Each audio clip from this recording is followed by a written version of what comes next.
salão, num lugar improvisado, então nós não estamos com a nossa TV para ajudar no acompanhamento. Então você que tem uma Bíblia e olha para o lado, vê se seu irmão está sem, compartilhe a palavra com ele para que ele possa estar fazendo a leitura junto com você. Amém? Hebreus capítulo 12, a partir do versículo 1. Eu vou estar lendo, a minha versão é a versão King James.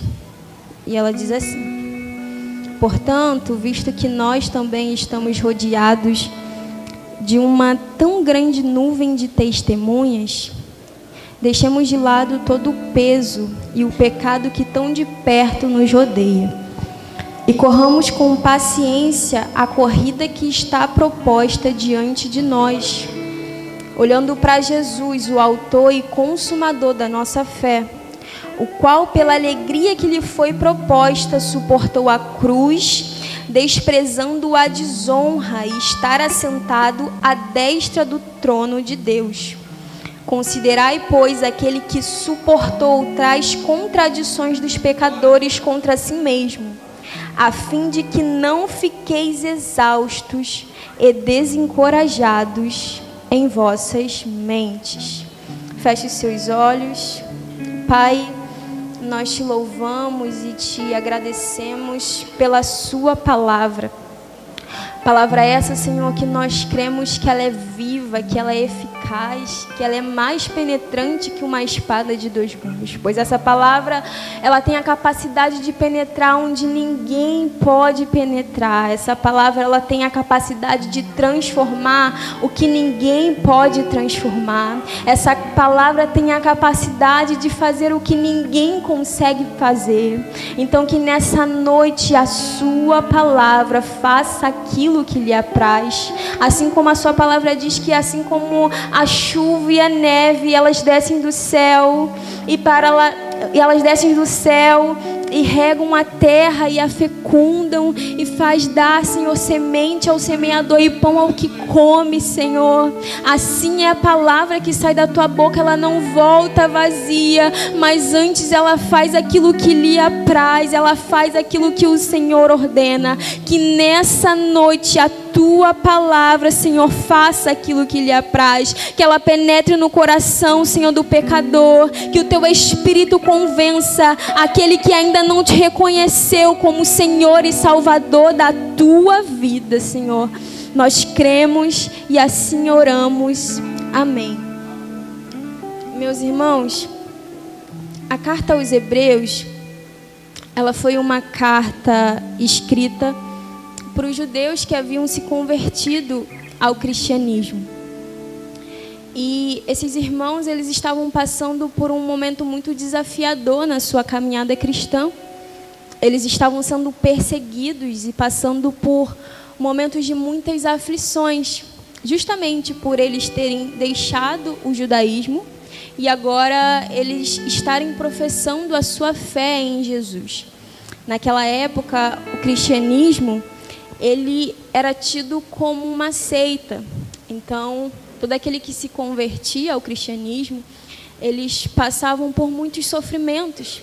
E é isso que está acontecendo com esses irmãos. Eles estão tendo que suportar muitos sofrimentos em prol do Evangelho. Eles estão tendo que passar por muitas aflições por causa do Evangelho. E em um determinado momento eles começam a olhar para toda aquela situação que eles estão tendo que enfrentar, para todos os sofrimentos que eles estão tendo que enfrentar, para todas as aflições que eles estão tendo que enfrentar, e eles começam a ficar desanimados, eles começam a ficar cansados por tudo aquilo que eles estão passando. Eles começam a enxergar a vida cristã como algo difícil demais de ser vivido. Eles começam a olhar essa carreira cristã como algo sofrido demais. Eles não estão mais conseguindo enxergar vantagem em permanecer. Eles não estão mais vendo vantagem em suportar tudo aquilo que eles estão suportando.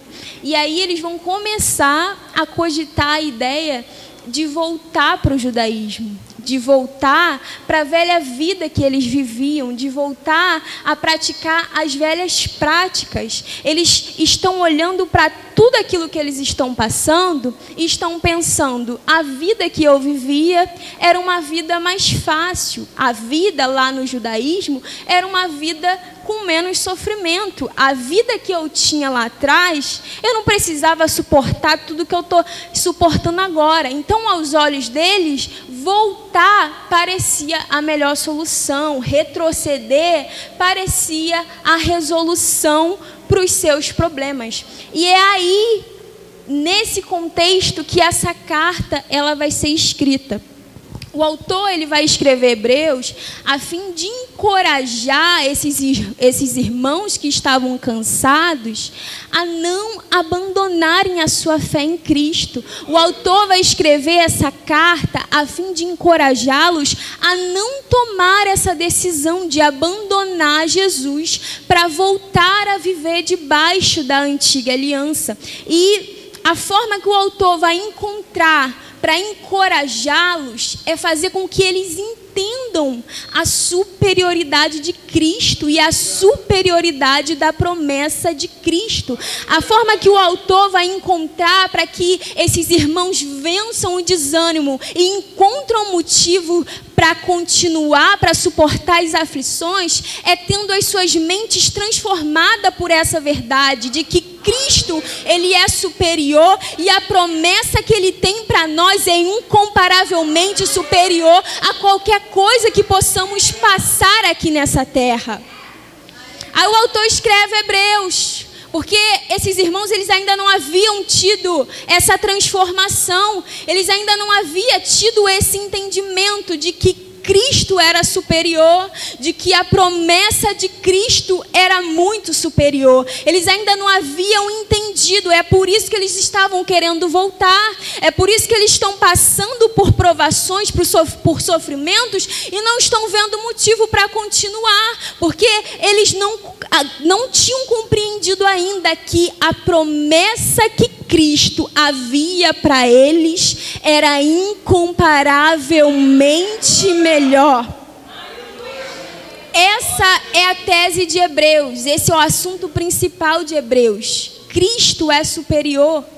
E aí ele começa escrevendo, depois eu não vou me ater muito a isso, depois você estuda esse livro na sua casa melhor, mas o autor começa Hebreus dizendo que Cristo é superior aos anjos, que Cristo ele é superior a Moisés, Cristo é superior aos profetas, Cristo é superior a Josué, Cristo é superior a Arão. O autor aqui está tentando esclarecer a eles que para onde eles estavam querendo voltar, para o lugar que eles estavam querendo retroceder, para a aliança que eles estavam querendo voltar a viver, era uma aliança que já não tinha mais validade alguma. Eles estavam querendo abandonar a nova aliança que Cristo havia firmado para voltar a viver debaixo da lei de Moisés, para voltar a viver debaixo da aliança antiga. O autor escreve dizendo: olha só aonde vocês viviam, olha só como era a lei, como era a antiga aliança. Lá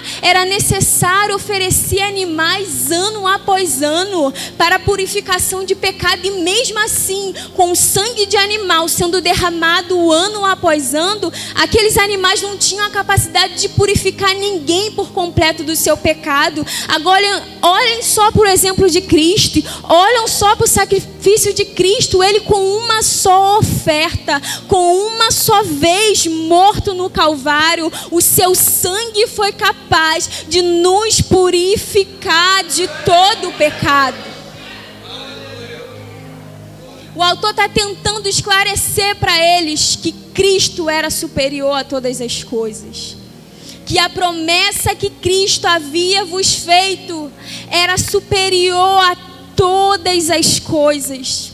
E uma vez que a nossa mente ela é transformada com essa verdade, uma vez que conseguimos ter esse pleno entendimento de que Cristo é superior, A gente não abandona Jesus por qualquer coisa. A gente não abandona o barco por qualquer coisa. A gente não vai virar as costas para Jesus, porque temos o entendimento que o que Ele nos prometeu, a sua maior promessa, irmão, não é de te dar um carro, não é de te dar uma casa, não é de te dar uma faculdade, não. O que Cristo tem prometido para você é de te dar uma vida eterna, é de livrar a sua alma do inferno, é de te fazer morar um dia com Ele, num lugar onde não haverá choro, não haverá ranger de dente, não haverá sofrimento.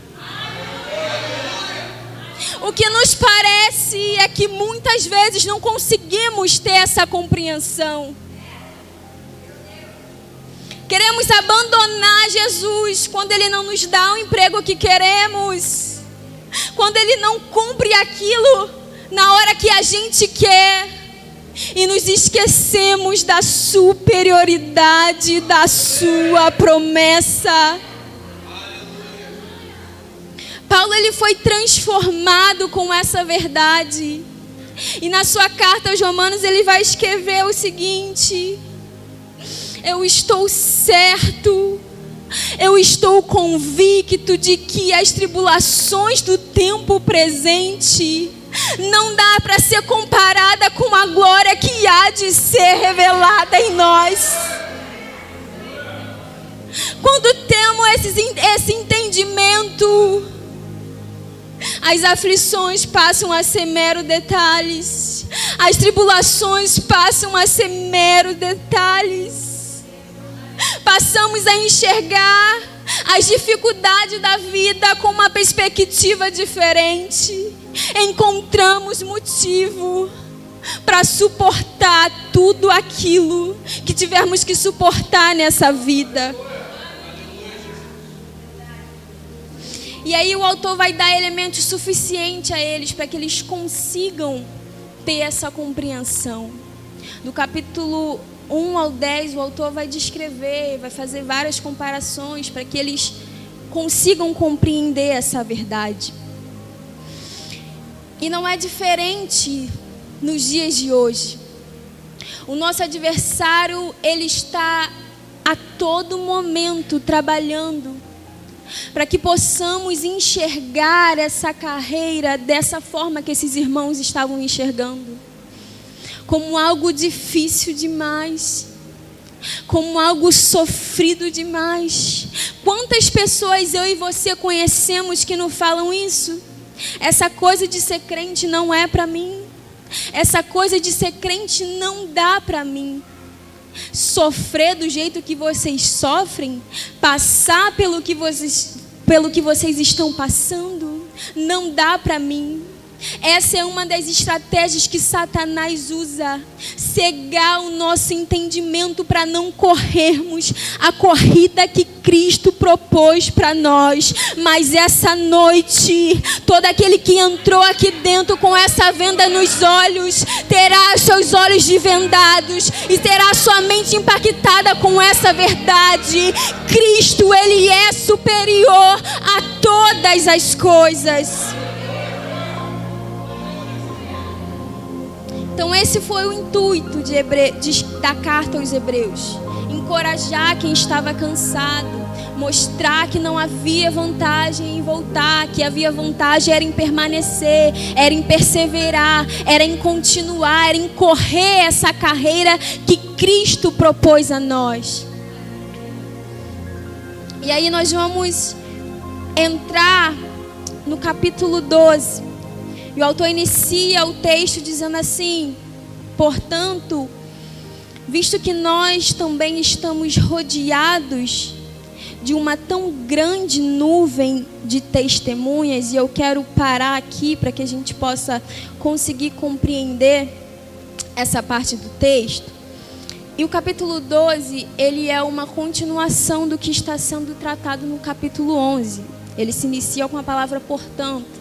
Então ele está dando uma continuidade naquilo que ele começou falando lá no capítulo 11.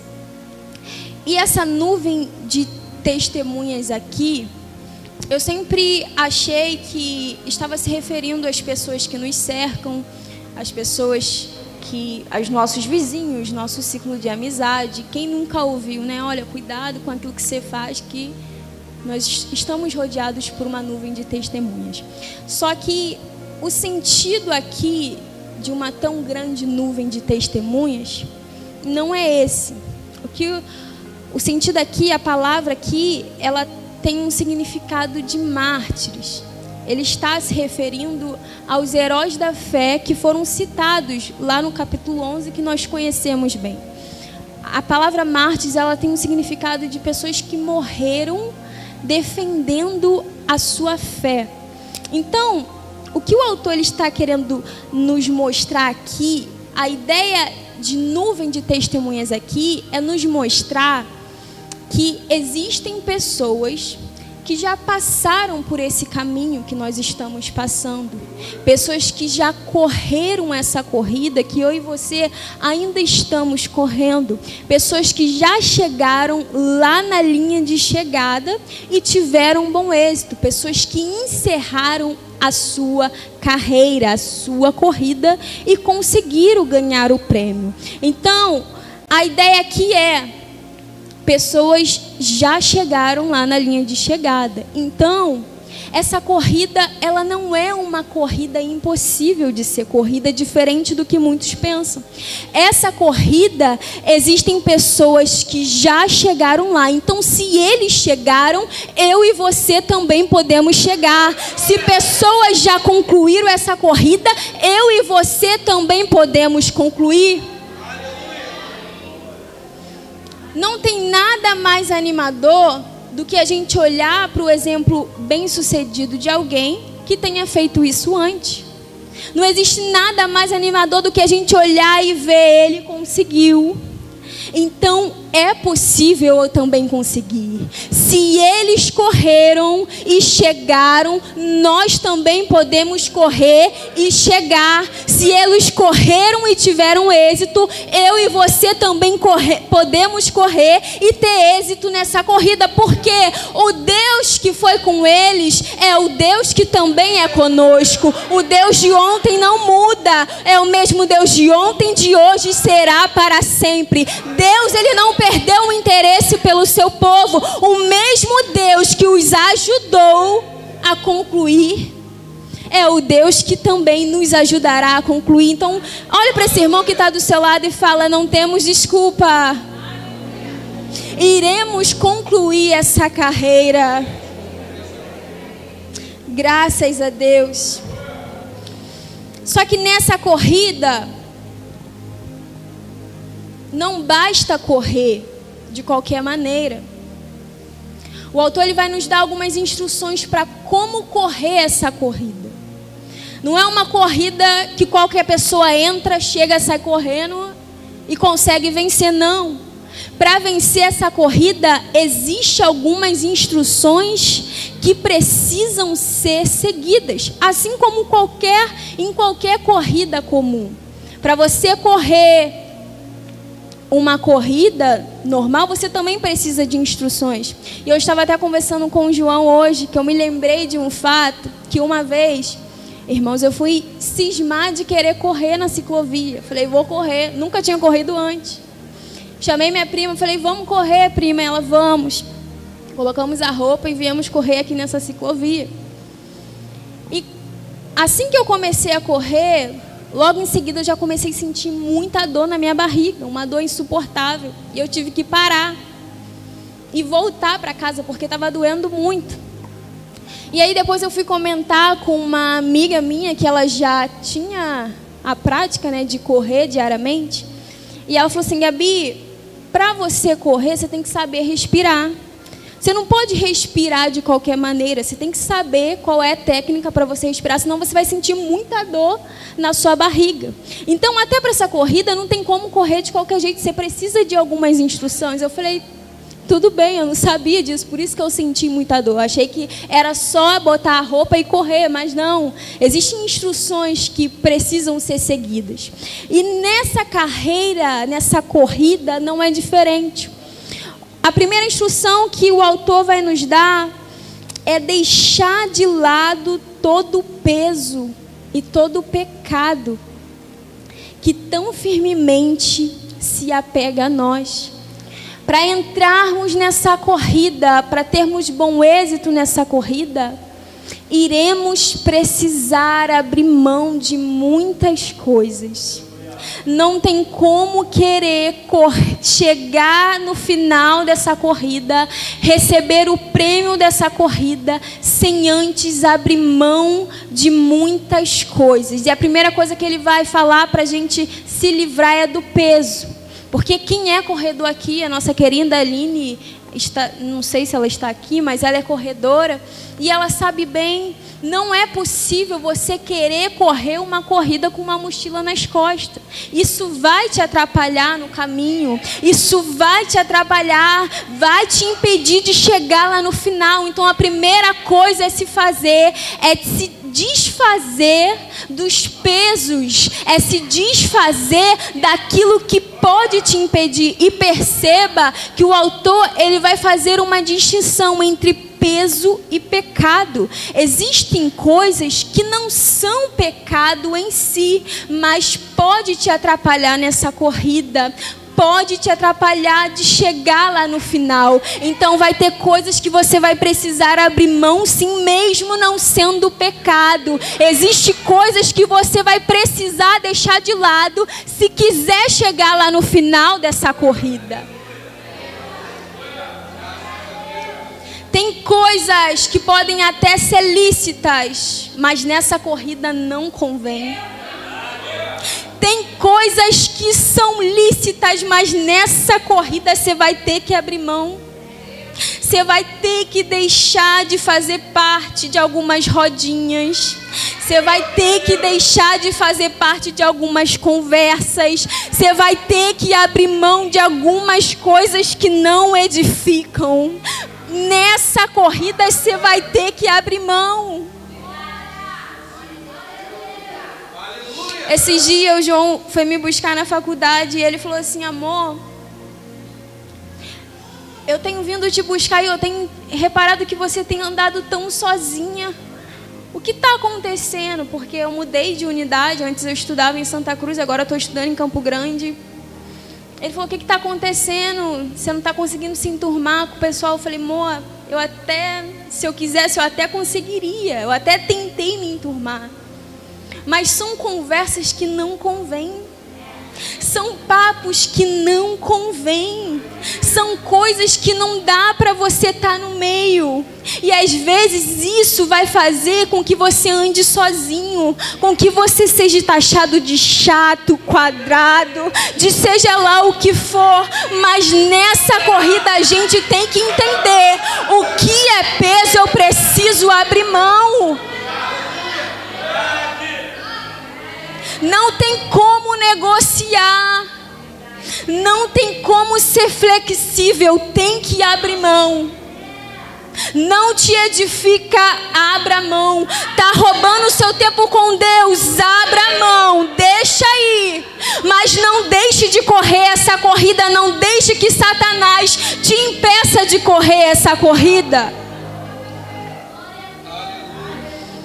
A segunda instrução que ele vai nos dar é que nessa corrida a gente precisa, na minha versão está dizendo correr com paciência, na sua pode estar correr com perseverança. Eu estava lendo isso e falando com o João, falei: meu Deus, parece até um paradoxo, né? Como que eu vou correr com paciência? Ou eu corro, eu vou ter paciência. Uma coisa não tem como se ligar com a outra.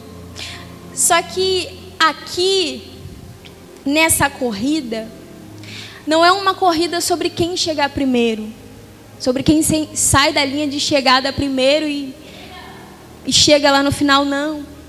Essa corrida aqui é uma corrida de perseverança, de constância.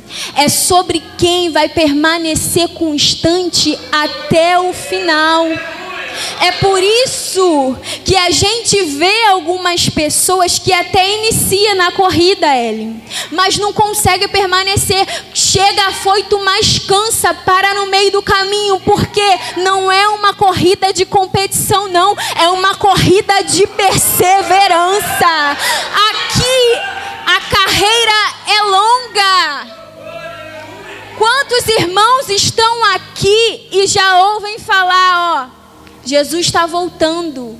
2000 não passa. 2012 acabou. O mundo vai acabar. Vai todo mundo morrer. Já estamos em 2024. Jesus ainda não voltou. Mas nós ainda continuamos aqui.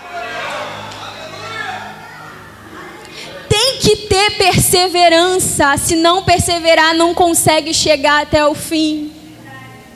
Se não tiver constância, não vai chegar até o fim. Aleluia.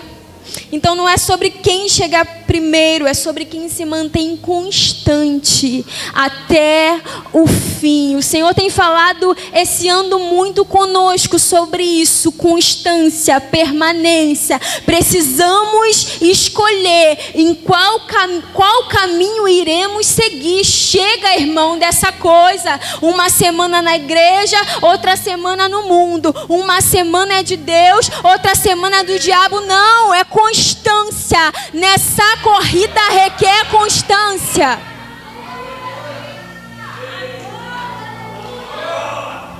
Glórias ao teu nome, Jesus. Então devemos se desfazer do peso. Devemos nos desapegar do pecado. Entrar nessa corrida ciente que é uma corrida que precisa ser corrida com paciência. Não adianta ficar afoito, não adianta ficar ansioso. E a outra instrução que ele vai nos dar é que nessa corrida nós precisamos estar com os nossos olhos fixos em Jesus. Não tem como você querer chegar na linha de chegada, concluir essa corrida, se os seus olhos não estiverem fixos em Jesus. Se os seus olhos não estiverem fixos em Jesus nessa corrida, você vai encontrar muitos motivos para desanimar.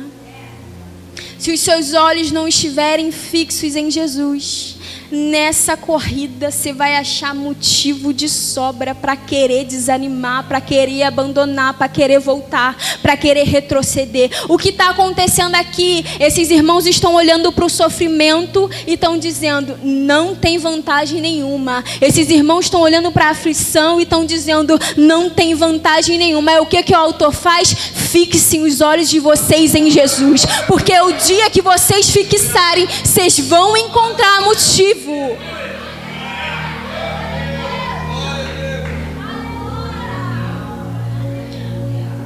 O autor, ele percebe que a primeira causa do desânimo está no olhar. Para onde fixamos o nosso olhar, é dali que vem o desânimo. E você pode perceber. Todas as vezes em que tiramos nossos olhos de Jesus, a probabilidade de desanimarmos, de cansarmos é muito grande. Você lembra lá de Asaf?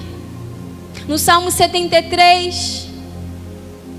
Ele está olhando para a vida do ímpio. Ele está vendo o ímpio prosperar. Ele está olhando para a vida do ímpio. Está vendo que o ímpio, o mal, o homem mau tem saúde.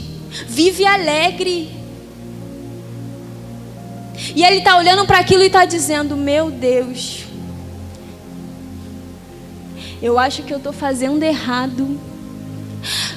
Ele diz que quase perdeu a confiança em Deus, que os seus pés quase que se desviaram quando eles estavam olhando para a vida do ímpio.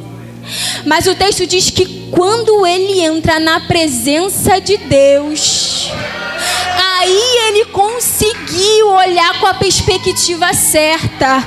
Quando ele entrou na presença de Deus, ele conseguiu olhar com um olhar diferente.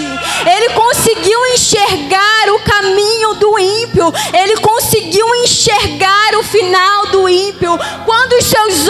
estão fixos em Deus, você começa a ver as coisas com a perspectiva correta. Você vê o ímpio prosperando, você não consegue ter inveja, irmão. Você só consegue olhar para que um dia ele também encontre Jesus. Você vê o ímpio prosperando em diversas áreas, você não consegue ter inveja, que a sua perspectiva está diferente. Você consegue olhar com outra perspectiva para o mundo. É por isso que os seus olhos precisam estar fixos em Jesus. É por isso que os seus olhos precisam estar no autor e no consumador da nossa fé.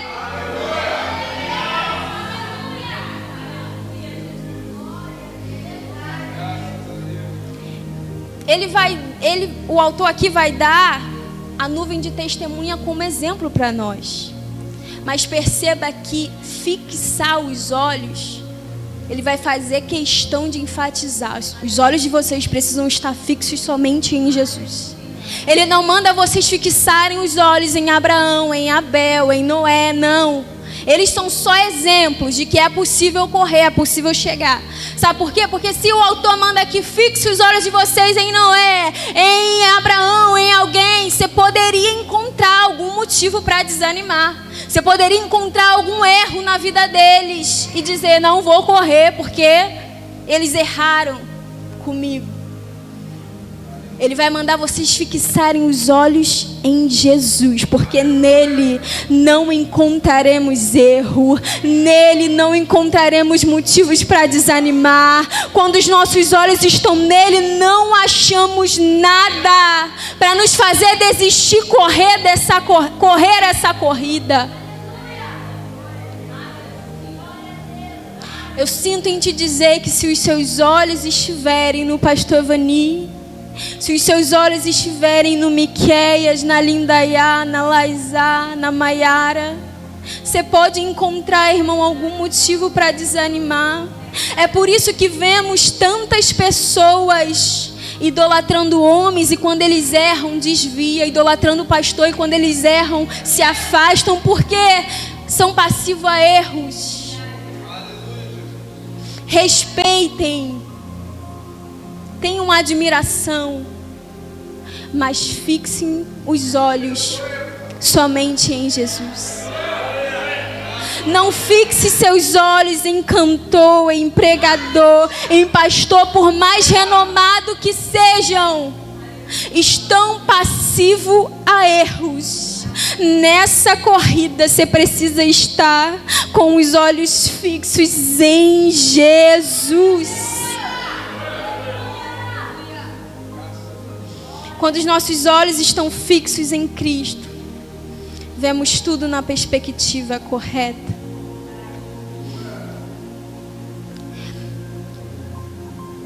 Outra instrução que o autor ele vai nos dar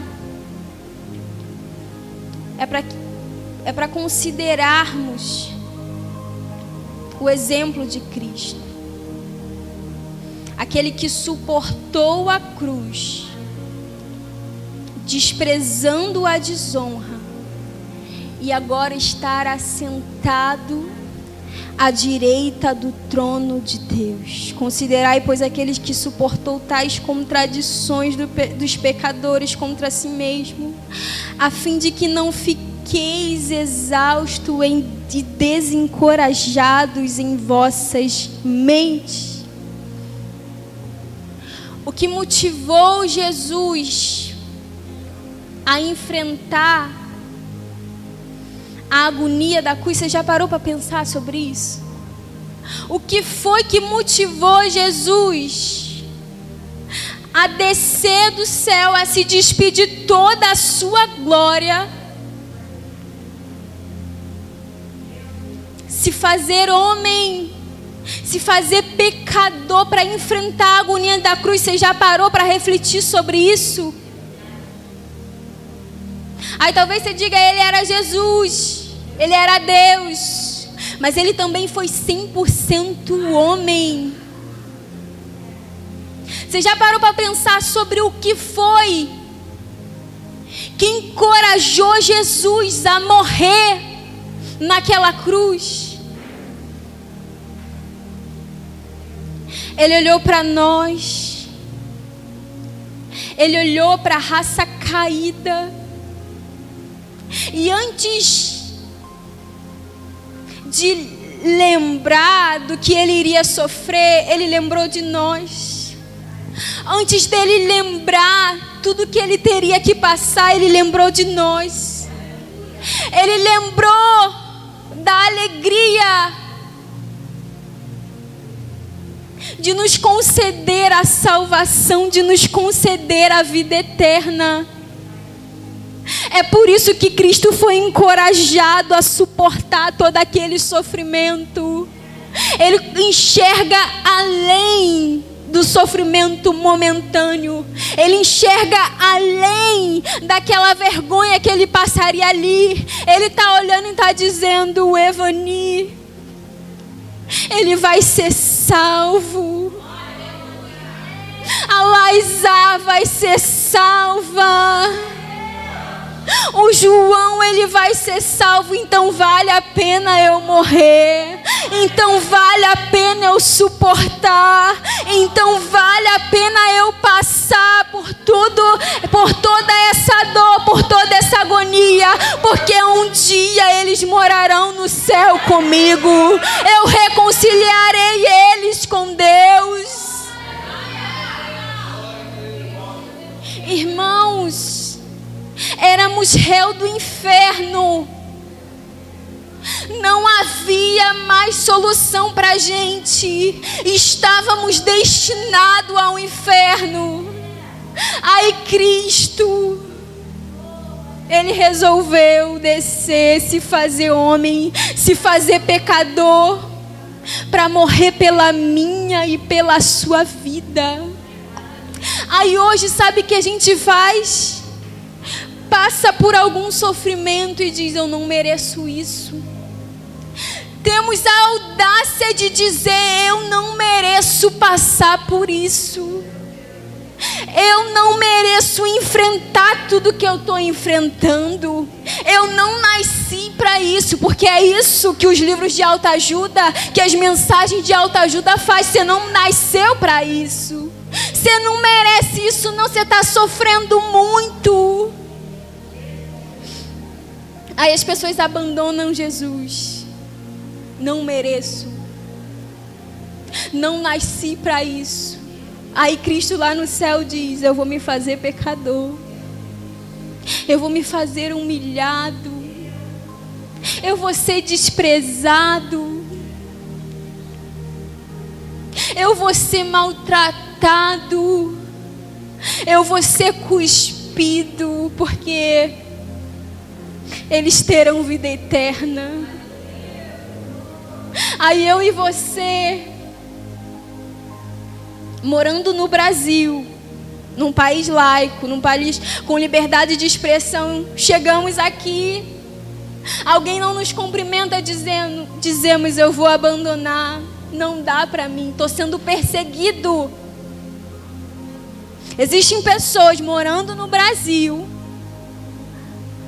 com as portas da igreja abertas, podendo cultuar, insistem em dizer: eu sou perseguido, não dá, vou parar, vou abandonar.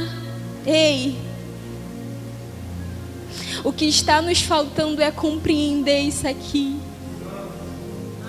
O que está nos faltando é trazermos à memória isso aqui. O que Cristo suportou, o que Ele enfrentou para nos dar a vida eterna. Você consegue refletir? Eu quero que você tire esse momento e comece a refletir que Ele foi levado para o matadouro como um cordeiro mudo. Ele levou sobre si as nossas dores.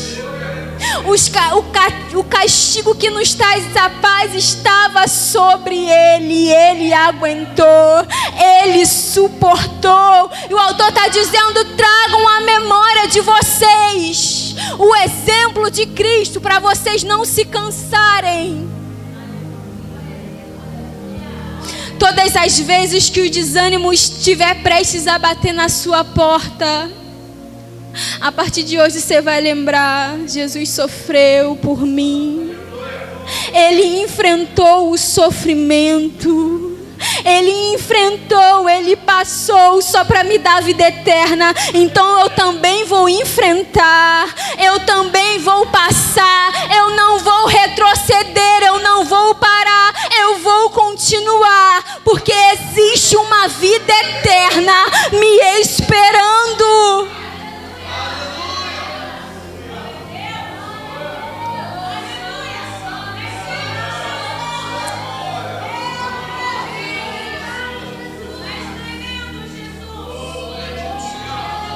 Eu sinto a presença de Deus sobre esse lugar. Eu sinto o temor de Deus no meu coração sobre esse lugar.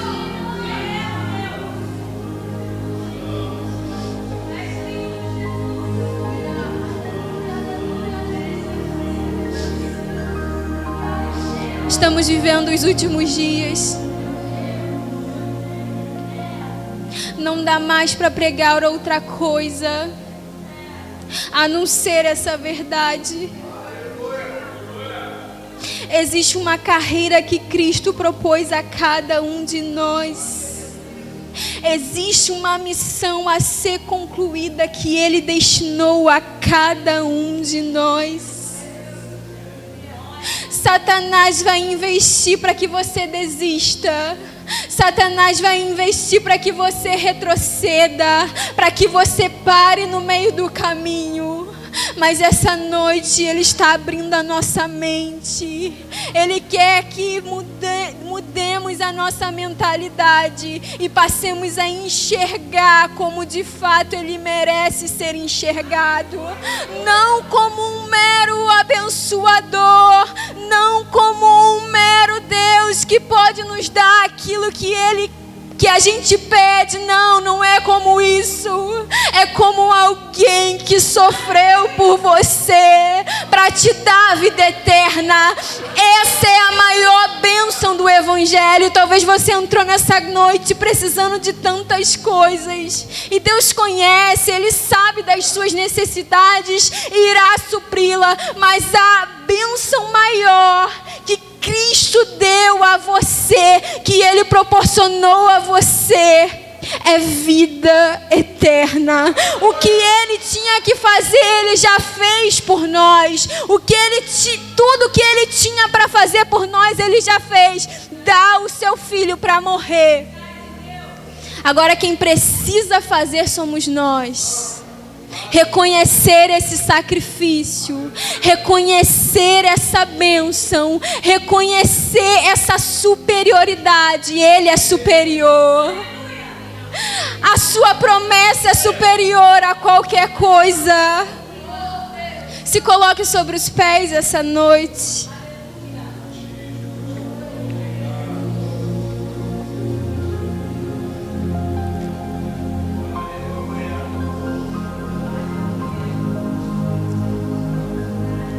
Eu quero te dizer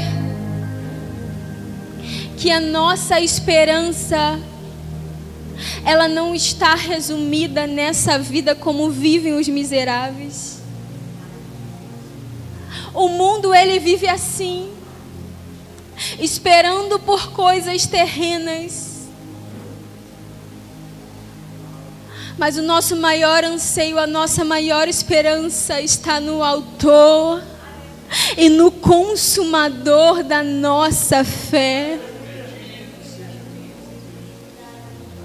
Os nossos olhos não estão nos tesouros dessa terra. Os nossos olhos não estão voltados para as coisas desse mundo. Os nossos olhos estão na âncora da nossa alma, que é Cristo e a sua promessa, a sua incomparável promessa. Talvez você chegou aqui desanimado, precisando de alguma motivação. Talvez você entrou por essas portas pensando em parar, estava querendo receber alguma motivação, e a motivação é essa: Cristo. Cristo, Ele é a sua motivação. Cristo deve ser a sua principal motivação. motivação essa noite. Cristo te dá forças para continuar. Ele te dá forças para avançar. A sua palavra diz que Ele não nos permite nada além do que podemos suportar. Não há nada que passemos que Ele permita que a gente não consiga suportar. Por maior que seja a luta, por maior que seja a tribulação, o sofrimento, Ele te dá forças. Essa noite Ele te convida a voltar os seus olhos para Ele. Se por algum momento na sua caminhada os seus olhos se desviaram, se por algum momento nessa caminhada os seus olhos se voltaram para as coisas desse mundo, para a vaidade desse mundo, essa noite Ele te convida a voltar os seus olhos para Ele, a fixar os seus olhos nele.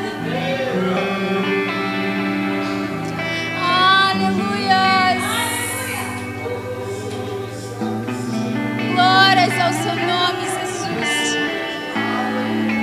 Uma vez que eu coloquei os meus olhos em Ti, nada mais me satisfaz, nada mais me satisfaz. Uma vez que eu coloquei os meus olhos em Ti, nada mais me satisfaz, nada mais me satisfaz. Só quero a Ti e nada mais,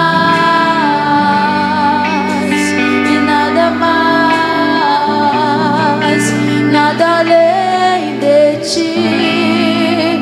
Só quero a Ti e nada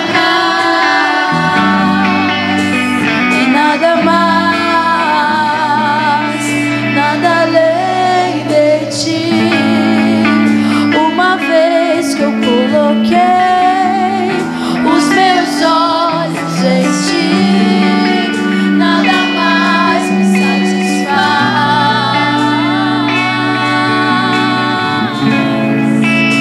Uma vez que eu coloquei os meus olhos em Ti, nada mais me satisfaz. O Senhor está te convidando essa noite.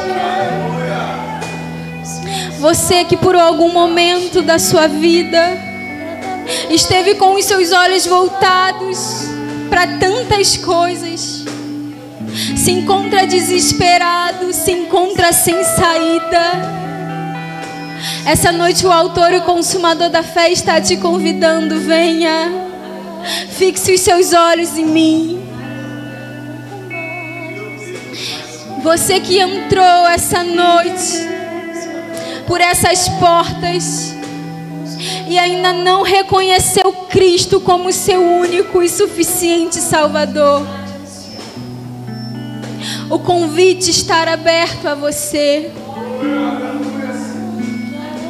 Você que tem o desejo em seu coração de entrar nessa corrida, de caminhar